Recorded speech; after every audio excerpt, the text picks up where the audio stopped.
Create the things you wish existed in the world. Don't create things you think people would like. I think oftentimes when you're a creative online or any type of creative in the world, right? You are so much more influenced to make things that you think people would like versus making things out of your heart and soul because you like them. There's always an emphasis on what would people like, what would people think, what would people do about this? Like, no, when has art ever been about the other person? Art has always been about you creating your gifts and then sharing those gifts with the world. It takes courage to make something you like and have that displayed in front of the world in order for people to critique and opinionate.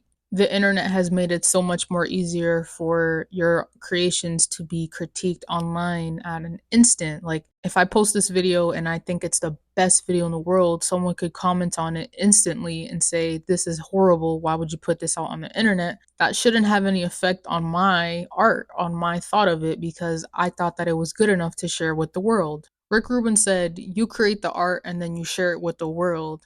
After that, you can't predict what they're gonna like or dislike because that's not your job." And ever since I read that quote, I kind of keep it in mind all the time. Anytime I make a video and I post it online, I always think, okay, I like this enough to share it with people, but I'm not making it for the people, I'm making it for myself. If you're always having the audience in mind when you're creating something, it gets in the way of your creation.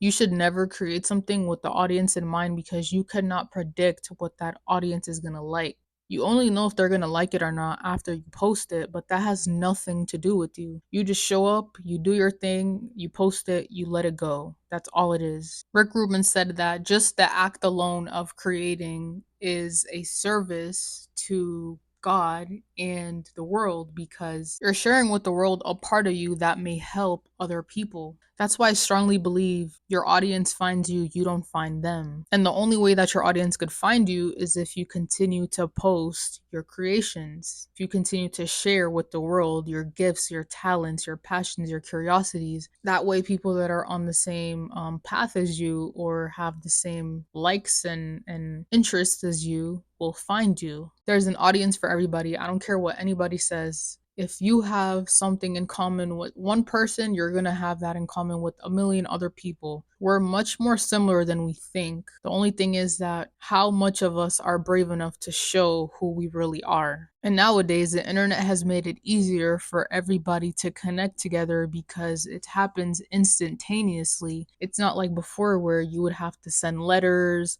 and I don't know, write on a postcard and send it through the mail, and it would take forever, or even further back when you would have to put a letter in those little bottles and put it across the ocean, and hopefully somebody would receive it. Take away the expectation of how much somebody would like what you're making, and I promise you, your creation is going to show in itself. Good art isn't hard to come by. You can see when somebody's making something for themselves versus wanting to appeal to the public. That's why creations that come from a person's heart and they honestly are making it because they enjoy it have longevity versus things that are short term and trends.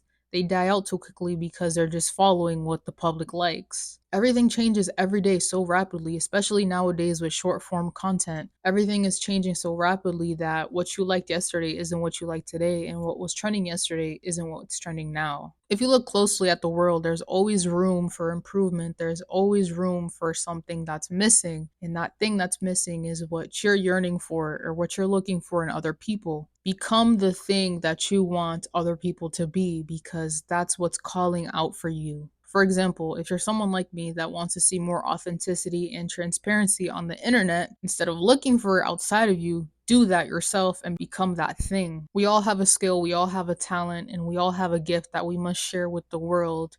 And when we do, we find our tribe and we create this community that's just ever growing and adding to the growth of the planet. I hope you enjoyed this video, and if you did, give it a like, comment, and subscribe, and I'll see you next time.